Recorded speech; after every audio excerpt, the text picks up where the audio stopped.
this is Kara at swifttrek.com, and I'm going to share with you today how to insert photographs within your pages and to update pages on your WordPress site. And I'm going to review this photo editing tool, which is called picmonkey.com. I really like this. If you don't have a professional photo editing program on your computer, I highly recommend this. It's going to set all of the images the way that we want. So what we're going to do is we're going to go over and log into our page.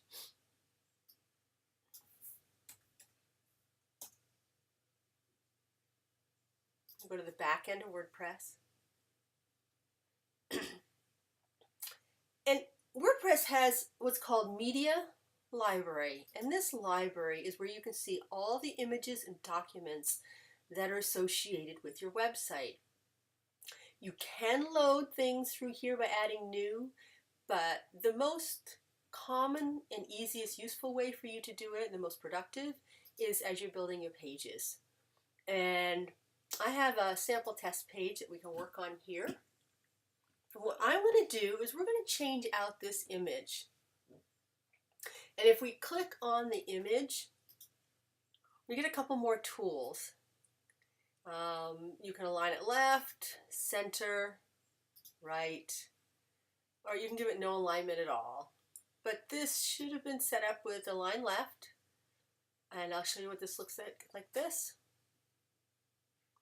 And if we go over and I align it right, it's going to look like that. So the photo, there's different ways. But we're going to keep it aligned right. We're going to be just updating this photo, but we need to get rid of it. We're going to exit to delete it, and then we're going to go up to add media.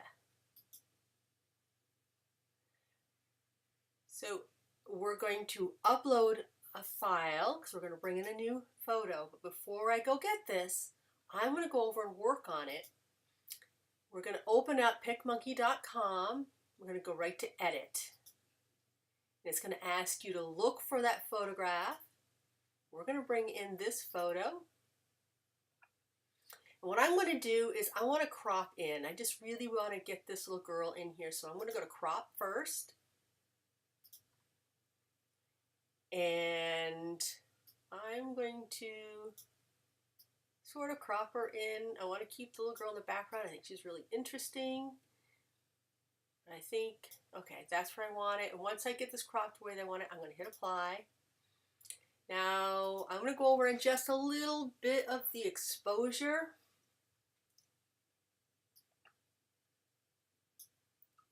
Just the highlights a little bit. Contrast, hit OK. Then I'm going to use the sharpen.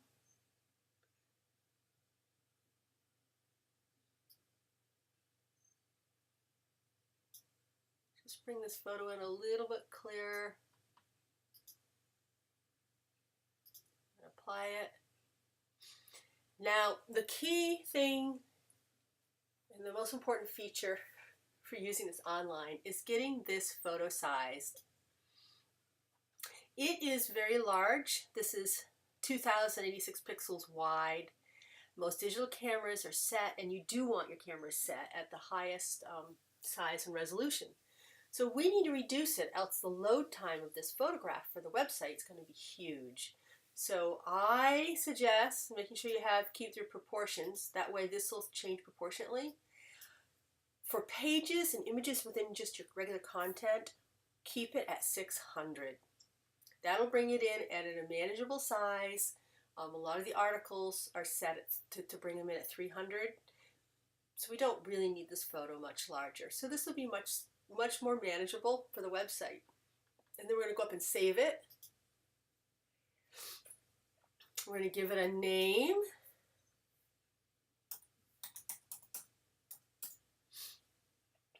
And we're going to keep it most likely at JPEG, okay?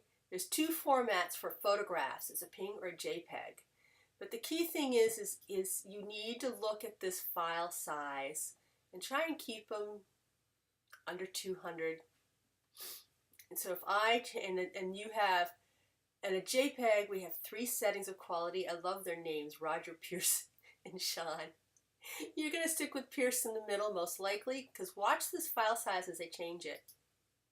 It gets smaller, bigger, and bigger. But they're usually kept pretty good just in the middle, and that would be the best way. Now, watch what happens with file size. Ping is a really high quality, makes beautiful photographs, but it makes big files. See, way too big. So stick with keeping your average photographs as a JPEG. Now we're going to save this to our computer.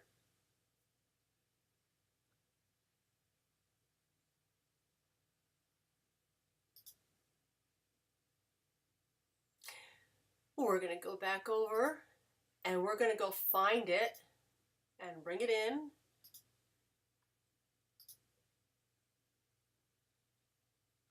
Now the key thing here is I want you to do the practice of using the alt tag. The alt tag is very important. It does lots of things. First of all, it's good for SEO. Search engines will actually use this information for keywords, relevant content on your pages. It's also makes your site much more accessible. So people using screen readers, their screen reader will read and tell them what this image is, so they'll know whether they're missing something important or not. So I'm going to put the abbreviation for this company, this organization, which is Vermont Head Start Association. And I'm just going to call this a child early education class. Just give it a name that's kind of relevant to what the image is. And don't touch the size. This is preset to go in. You want to insert this into your page. And it'll come in without formatting, so you want to click on it. We're going to adjust the align left. And then we're going to update it.